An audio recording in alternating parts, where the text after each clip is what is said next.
नमस्कार आलोक जी। तो मेरा नाम डॉक्टर रजनीश हुआ, आपसे मिलकर के अच्छा लगा। और थोड़ा आप अपने बारे में बताएं दर्शकों को। देखिए, बस अपना देशभक्त देश के बारे में सोचते हैं और अपना काम कर रहे हैं जो भी है, ताकि देश आगे बढ़ सके और कम जितनी हमारे समाज में बुराइयां हैं वो कितनी हम कम कर सकते हैं आसपास, हमारे जितने आसपास हैं, बस उसकी कोशिश में लगे रहते हैं। लेकिन दुख इस बात का होता है कि मैं ज्यादातर देखता हूँ, मैं यूज करूंगा वर्ड, जो हिंदू है वो सोया हुआ है, उसे कोई मतलब नहीं है क्या हो रहा है क्या नहीं हो रहा। वो अपने घर की चार दीवारी में बीवी और बच्चे और एक कुत्ता, बस वो यहाँ तक सिमट के रह गए। उसको मतलब ही नहीं है देश में क्या चल रहा है क्या नहीं चल रहा, पैसा आना चाहिए और वो इससे आगे सोचता ही नहीं है। बिल्कुल बिल्कुल सही आपने बताया। तो आलोक जी से आज हमारी चर्चा होगी कि रिलीजियस एक्सट्रीमिज्म एंड को existence in perspective of India. तो आलोक जी, जो अपना देश है इसमें बहुत सारे रिलीजन के लोग हैं, काफी अच्छी तादाद में हैं और काफी अच्छे से रह रहे थे, फिर भी इसको और अच्छा किया जा सकता है। इस बारे में आपका क्या कहना है? देखिए, हमारे यहाँ ये विविधताओं का देश है और रह भी रहे हैं, लेकिन जो एक्सट्रीमिस्ट आ रहा है या तो वो सभी धर्मों में आए। अब एक धर्म अपने एक्सट्रीमिस्ट का यूज कर लेता है और दूसरा नहीं कर रहा है, तो वो नुकसान दे रहा है। गवर्नमेंट को ऐसा कोई कानून बनाना चाहिए, या तो कोई भी नहीं करेगा या सब करेंगे। उससे क्या होता है, जो एक्सट्रीमिस्ट जो यूज कर रहा है आगे चल रहा है, जो इनटॉलरेंट है वो जो हम टॉलरेंट है उनके ऊपर हावी हो जाता है, तो हम फंस जाते हैं। मैं आपको छोटी सी एक बात बताता हूँ एग्जाम्पल के जरिए। तो आज से 30-40 साल पहले जो इंदिरा गांधी थी, एक नीति लाई, हम दो हमारे दो, वो हिंदुओं पे लागू हो गया, इस्लाम पे लागू नहीं हुआ। अब हुआ क्या, उनकी जनसंख्या कम थी और हमारी थी ज्यादा या जो भी था, लेकिन आज क्या है कि हर एक हमारे लोगों के घरों, हिंदुओं के घरों में एक या दो ही बच्चे हैं। अब देखिए, हमारा एक बच्चा है और मोहल्ले में 10 मुसलमान रहते हैं, हमारे लड़के को 1 मिनट में हड़का देंगे, रहना नहीं रहना यहाँ पर। तो ये बराबर रखना चाहिए था, वो बराबर नहीं रहा, वो बिगड़ गया है तराजू उसको। जी, वो हमारे बच्चों को 1 मिनट देते हैं, रहना नहीं रहना बताओ। तो ऐसे हिंदू क्या कर रहा है, कुछ नहीं कर रहा, सिर्फ पलायन करता है।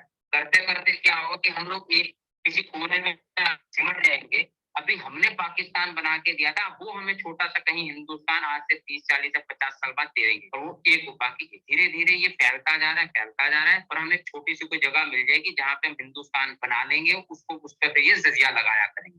ये हमें जितना भी गवर्नमेंट काम कर रही है उसका कोई फर्क नहीं पड़ना जब तक कि जनसंख्या कंट्रोल नहीं होगी। जी, क्योंकि ये इस्लाम के बारे में मैं नहीं कह रहा हूँ, बड़े बड़े विद्वान और दार्शनिक कह गए हैं, इस्लाम एक मानसिक रोग है, एक ये वायरस है जो पूरे विश्व में फैल रहा है। उन्हें कुछ नहीं करना, वो फैलते जाएंगे, बाकी सब सिमटते जाएंगे। तो एक दिन ऐसा आज से 200 साल बाद या समय बाद पूरा विश्व जो है इस्लामिक हो चुका होगा, बिना एक भी तलवार चलाए। इसमें कोई शक है?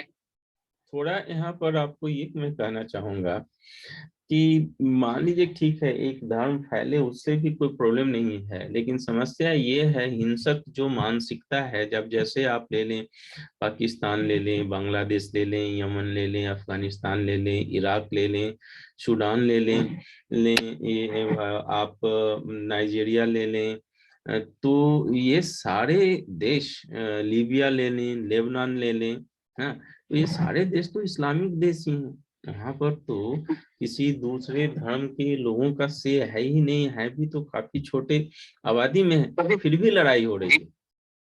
जी जी जी। फिर भी वहां पे टेररिज्म है।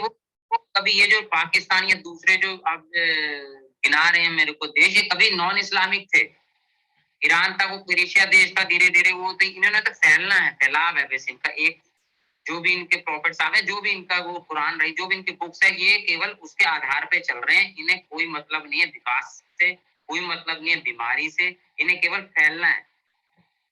और ये फैलते जाएंगे, फैलते जाएंगे, फैलते जाएंगे, एक दिन वो दूसरे साफ हो जाते हैं। ये फैल के जैसे खरपतवार खेत में उगती है, फैलती रहती है, हमारी फसल को नष्ट कर देती है। तो ये खरपतवार है बेसिक, ये फैलती जाएगी, इसे कुछ नहीं करना है और दूसरों को खाती जाएगी। तो इसके लिए तो जनसंख्या का कानून हमारे देश को ही नहीं बनाना, पूरे विश्व को बनाना पड़ेगा। अब देखिए, America and England both are no more Christian country.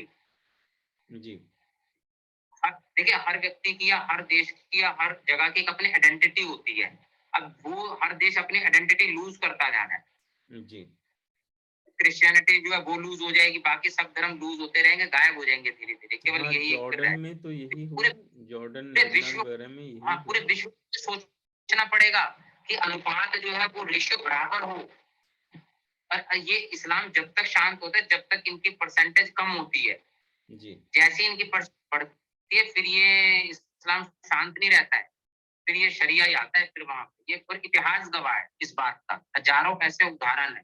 अब धीरे धीरे इंग्लैंड में यही होने लगा है, अमेरिका में भी ऐसा हो रहा है, ऑस्ट्रेलिया ने तो बोला भी कई बार कि कंट्रोल में, फ्रांस कंट्रोल करने में लग रहा है, फिर अब से कंट्रोल करेंगे 200 साल बाद जाके कंट्रोल ये असर करेगा। अगर जी। नहीं करेगा भारत तो मुझे तो दिख रहा है कि 20-30 साल बाद क्या होने वाला है। हमारी आने वाली पीढ़ी टोपी पहनेगी, इसमें कोई शक नहीं है, या भारत देश में छोड़ना भारत में जो आपको लगता नहीं है कि थोड़ी सी हर लोगों को कंट्रोल करने के लिए और बात और वक्तव्यों को कंट्रोल करने के लिए एक एंटी ब्लास्फेमी लॉ हो जो सारे धर्मों पे लागू हो? सर मैं ये कह रहा हूँ कानून बिल्कुल ऐसा बने जो सब धर्म पे एक समान, उसी का तो ये विरोध कर रहे हैं ना, वो कानून संहिता जो समानता का आ रहे हैं कि साहब समान कानून लाओ, समान कानून लो, ये तो उसका विरोध कर रहे हैं। देखा ये गया कि जहाँ पे बहु जनसंख्यक समाज होता है उसके कानून लागू होते हैं, वो डरता है। यहाँ पर तो जो छोटे जो जिनको चाहिए समान कानून वो नहीं, वो मना कर रहे हैं कम जनसंख्या वाले, जबकि उनके फेवर की होती है चीजें। यहाँ पे उल्टा चल रहा है कि हम बहुसंख्यक कह रहे हैं कानून समान लाओ, जबकि उन्हें जरूरत नहीं होती कहने की, लेकिन यहाँ पे उल्टा हो रहा है इस देश के अंदर। अब मैं तो वैसे एक अपने विचार रखूं, ये लोकतंत्र नाम की चीज ही बेकार है। बहुत फ्लॉड लोकतंत्र कंसेप्ट है। से देश चल ही नहीं सकता, नुकसान होता है जहां भी लोकतंत्र, खास तौर से हिंदुस्तान जैसे देश में हजारों साल पीछे जाने की जरूरत चलो नहीं है, जो हो गया। कम से कम ये 70 साल में इस लोकतंत्र ने क्या किया है कि हमारी व्यवस्थाओं में ऐसा ब्लड करप्शन का भर दिया है कि हम कुछ सोचते नहीं, अपने घर, बीवी, बच्चा, कुत्ता और पैसा, समाज के बारे में कैसे पार्क सही हो या कोई भी मतलब अच्छी व्यवस्था बिल्कुल। कैसे आए वो सोचते ही नहीं है, क्योंकि हमारे ब्लड में वो भर दिया गया है। अब वो बदलने में भी 100 साल लग जाएंगे। अब हुआ क्या, जब हमें आजादी मिली, सो कोल्ड आजादी, तो उसमें क्या हुआ कि हम लोगों ने नाम क्या आजादी ली। हालांकि मैं गांधी जी के ज्यादा पक्ष में भी नहीं रहता, लेकिन कुछ बातें उन्होंने ठीक कही कि ये तो हमने व्यवस्था उनकी ले ली। फिर आजादी मतलब हमने कार तो जो है बदल ली, लेकिन ड्राइवर वही रखा हुआ है। फायदा नहीं, हमें ड्राइवर बदलना है कार का। वो कार हमारी इसलिए नहीं चल पा रही है क्योंकि हम ड्राइवर वही, व्यवस्थाएं हमने अंग्रेजों की ही ले रखी हैं। तो भैया हर देश जो भी आजाद हुआ, सिंगापुर हुआ, हांगकांग हुआ, जो भी आजाद हुए देश, उन्होंने अपनी आइडेंटिटी, अपने कानून बनाए हैं। हमने उन्हीं के बिल्कुल। चुरा लिए। तो आजाद एक तरफ से तो हुए, उनके कानून तो उनके फेवर के थे, हमारे लिए नुकसान हुआ, इसलिए हमें नुकसान दे रहे। नेहरू, गांधी, जितने भी लोग थे, अम्बेडकर वगैरह साहब जिन्होंने कानून बनाए, उन्होंने उन्हीं के कानून उठा के कट टू पेस्ट वही किया हुआ है। इंडिया इंडिपेंडेंस एक्ट वो 1935 में बना गए थे, वही हमने 1947 का वही चल रहा है। तो हमने कुछ बदलाव नहीं किया, उनकी कट पेस्ट कर ली है चोरी, और उसी से हम व्यवस्था चला रहे हैं। और वो इसलिए बना गए थे कि हम पे राज कर सके। तो यहाँ के जो भी अब नेता पॉलिटिशियन है उसी को चला के हम पे राज कर रहे हैं। देश से कोई मतलब नहीं उनको, उन्हें राज करने से मतलब है हम पे पैसा आना चाहिए। अरबों करोड़ों रुपए का इन्होंने घोटाले करके यहाँ जमा करा, पर उस पैसे को सर्कुलेट नहीं कर रहे। हमारा कई मतलब मैंने ऐसा राजीव दीक्षित जी के उसमें सुना था, हमारा इतना पैसा वहां स्विस बैंक या दूसरे देशों में पड़ा है ब्लैक मनी, अगर वो इंडिया आ जाए तो 5 ml मोटी सोने की सड़क पूरे देश में हर गांव में बन जाएगी। 6,32,000 कुछ गांव है हमारे देश में, कितना हमारा जी। पैसा बाहर पड़ा, 300 लाख करोड़ सोने की सड़क बन जाए। लेकिन वो देखिए हमारा पैसा, ये व्यवस्था जो हमने अंग्रेजों से के बहुत गलत ले रखे। हमें इस संविधान को बदलना पड़ेगा। और अब संविधान बदलते हैं सब आग लगाने लग जाते हैं देश में, क्योंकि हम अच्छा होना चाहते ही नहीं है। मैंने ऐसा भी पढ़ा था, सिंगापुर बहुत करप्ट देश था एक जमाने में, गरीब तो था ही, करप्ट भी था। उन्होंने रातों रात संविधान बदल दिया अपना। आज देखिए सिंगापुर कहाँ है। जी, जो हमसे कानून तो सबके लिए सब एक होना चाहिए। डेवलपिंग चल रहे हैं जी, ये। कानून में जब तक समानता नहीं आएगी, ये भी एक बड़ी विचित्रता है जब मैं अपने संविधान को देखता हूँ कि आप 30-40 करोड़ की आबादी हैं और आप माइनॉरिटी हैं, तो ये एक मजाक का विषय है। संविधान में खुद कहा गया 10% से ज्यादा माइनॉरिटी के डेफिनेशन में नहीं है। मैं तो ये सोच रहा हूँ ये हमारा सुप्रीम कोर्ट ने करता क्या है, जब वो नहीं है उन्हें डिक्लेयर करे कि ये माइनॉरिटी नहीं है। सिख माइनॉरिटी में, जैन माइनॉरिटी में, क्रिश्चियन माइनॉरिटी में, इस्लामिक तो माइनॉरिटी में है ही नहीं। जो 35-40 करोड़ है, इन्हें क्यों माइनॉरिटी का दर्जा दिया? I don't understand. 10% भी काफी होता है मेरे हिसाब से। 2% का जो ग्लोबल पॉपुलेशन जो जितने हिंदू पॉलिटिशियंस हैं, जितने भी हिंदू पॉलिटिशियंस हैं, अखिलेश जितने भी हैं, अखिलेश यादव कोई भी लगा लो आप इनमें से, वो सारे लोग इनका फेवर करते हैं केवल राज करने के लिए। वो ये बोल रहे कब तक राज करेंगे, जब तक इनकी संख्या कम है। जैसे इनकी संख्या बढ़ेगी फिर इन्हीं वोट इनको जाएगा और ये संसद में आ जाएंगे। वो ये अखिलेश यादव, लालू पालू, जितने भी लोग हैं सब नीचे आ जाएंगे। और इन्होंने नहीं फिर लोकतंत्र चलाना, ये तब तक दुहाई दे रहे हैं जब तक कम है। जैसे ये संसद में पहुंचे उसी दिन शरिया लागू होगा। संविधान नाम की चिड़िया उस दिन तो जो अभी हम ये चिल्लाते हैं नहीं रहेगी। ये तभी तक है जब तक कम है। हाँ, आप देखिए जैसे कि जो स्टेट है जहाँ जैसे जम्मू एंड कश्मीर है, वहाँ इनकी आबादी ज़्यादा है, वहाँ से तो नामो निशान आपका मिट गया। या फिर ये भारत में जो है, भारत की पृष्ठभूमि देखें तो भारत में तो ये थे ही नहीं, ये इन्वेडर बन करके आए। हमारे बेसिकली 9 राज्य इस्लामिक हो चुके हैं। आंध्र प्रदेश है, एक जम्मू कश्मीर है, और दूसरे हैं कर्नाटक, इधर के कई सारे हमारे, उसमें 90% से ज्यादा ही आ चुके हैं। जिस दिन ये 15 से 15 स्टेट क्रॉस हो जाएंगे, भारत इस्लामिक हो जाएगा, और उसमें ज्यादा दिन बचे नहीं, क्योंकि तो वोट लोकतंत्र, वोटिंग की पावर है। जो वोट इनको पड़ी संसद में कौन जाएगा, जिसको वोट मिलेगी। तो थोड़ा टाइम बचा हमारे यहाँ वोटिंग का बस के लिए। ये उस चीज को अलर्ट नहीं हो पा रहे, इन्हें अभी कुछ ना कुछ करके रोकना पड़ेगा, नहीं तो। और मैं इतना बता सकता हूँ डॉक्टर साहब कि हम अपनी आंखों से इस्लामिक देखते हुए जाएंगे अगर हम 40 साल और जी गए तो। और अगर कुछ नहीं बदल रहे हैं कानून, नहीं कोई कानून आ रहा है ऐसा, हम देख कर जाएंगे। जी, इस्लामिक देश से भी एक देश जिसको बांट दिया गया धर्म के आधार पर, कि भाई ये धर्म के आधार पर, वो भी उस तब बटा जब वो देश इस्लामिक था नहीं। यहाँ पे इस्लामिक इन्वेजन हुआ और उसके बाद आपने धर्म के आधार पर अपनी जमीनें ले ली, अलग से बंटवारा कर लिया। आबादी के प्रोपोर्शन से कहीं ज्यादा जमीन गई। आप जो देखेंगे उस समय 31% इनको जमीन दी गई है। इनकी आबादी के मुताबिक 23% जाना था, लेकिन 31% जमीन दी गई। जी, आप दोनों कंबाइन आप बांग्लादेश और यहाँ पाकिस्तान को देखें तो टोटल लगभग 37% के आसपास जाती है। हाँ, तो वो भी डिस्प्रोपोर्शियोनेट था, क्योंकि उस समय तो इनकी आबादी इतनी थी नहीं। पूरे भारत की आबादी लगभग 40 करोड़ के आसपास की थी, 37 करोड़ के आसपास, और 6.5 करोड़ के आसपास इनकी आबादी थी। तो आप देखें कि काफी ज्यादा लैंड मास दिया गया। और उस पर से दूसरी विडंबना ये है कि अपने देश में भी जो बाकी के जो भारत का भूभाग बचा, वहां भी ये रह गए।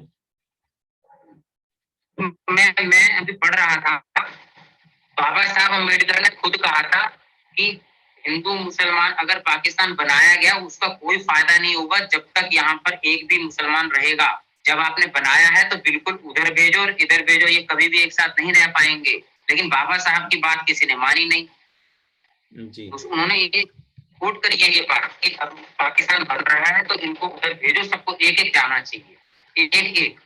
पता नहीं कि इन्होंने, मतलब मैं बताता हूँ एक्चुअली पाकिस्तान बना क्यों था। राजीव दीक्षित जी बता रहे थे कि पाकिस्तान इसलिए नहीं बना था कि धर्म के आधार पर।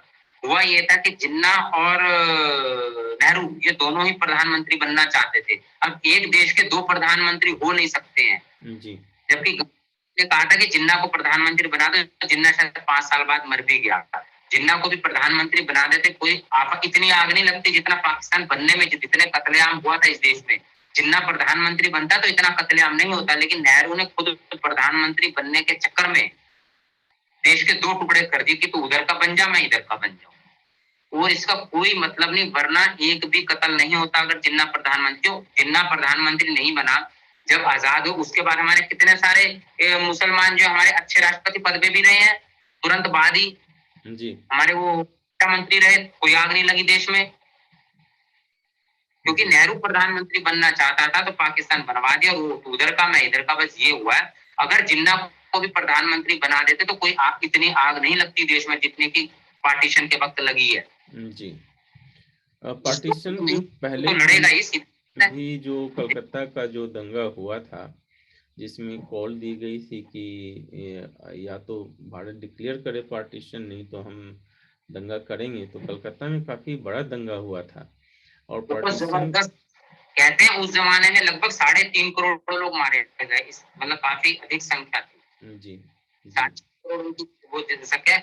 और मैं एक बात बता देता हूँ आपको कि मैंने जहाँ तक इस्लाम को समझा है उसमें तो सीधी बात है। अच्छा वो क्या, वो तो कत्ल हर साल करते हैं तो वो हो जाते हैं मजबूत। हमारा बच्चा तो चूहा भी नहीं मारता, वो तो एक्टिव है, इसलिए उन्हें कत्ल करने में कोई गुरेज नहीं आता और उन्हें कोई फर्क नहीं पड़ता है, तो वो एकदम से एक्टिव हो जाते हैं। हम लोग नहीं हो पाते, हमारे बच्चे नहीं, हम सिखाया भी नहीं हमने अपने बच्चों को।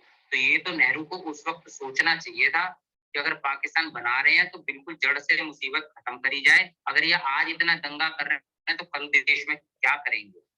लेकिन उन्होंने अपनी राजशाही के चक्कर में देश का ऐसा नाश किया, उनका जो जख्म है वो देश आज तक भुगत रहा, आगे भुगतता रहेगा, ये ठीक होने वाला नहीं। लेकिन आज की परिस्थिति में जहां पर कि आपकी कंट्री में एक साइजेबल पॉपुलेशन है और आपकी कंट्री डेमोक्रेटिक है, बाय लॉ और बाय कॉन्स्टिट्यूशन आप एक धर्मनिरपेक्ष राष्ट्र हैं, तो इसमें दोनों रिलीजन, जो दो बड़े टकराव वाले रिलीजन हैं, वो कैसे साथ रहें, उसका क्या रास्ता है, इस पर आप क्या सोचते हैं? इसमें ना ये पहले तो डेमोक्रेसी नाम की चिड़िया कागजों में ये काम कोई कर ही नहीं सकती। हम इसलिए रह रहे हैं साथ में क्योंकि वो शांत है, वरना देखो जहां जहां हम अशांत होते हैं वो हम पलायन करते हैं फिर, समझे। वो शांति से बैठे हैं इसलिए हम कहते हैं डेमोक्रेसी सही चल रही है।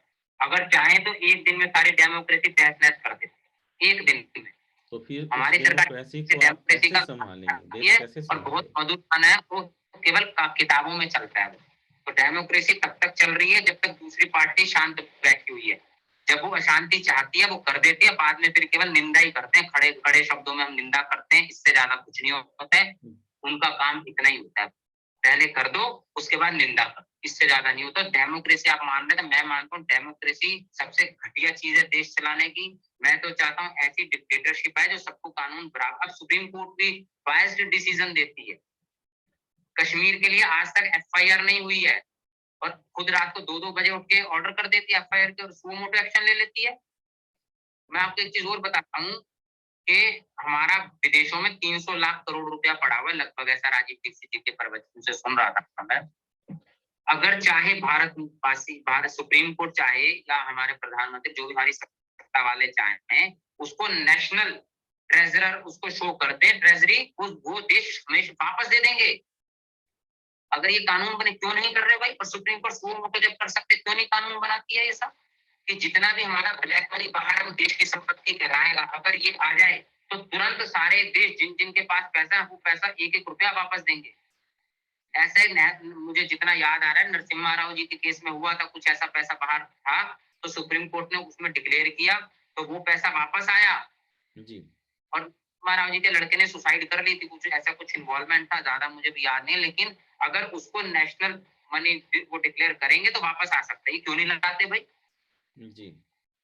इन नेताओं को तो पैसा है, ये अगर कर देंगे तो इनका पैसा, वो तो इन्हीं का पैसा, ये क्यों करेंगे?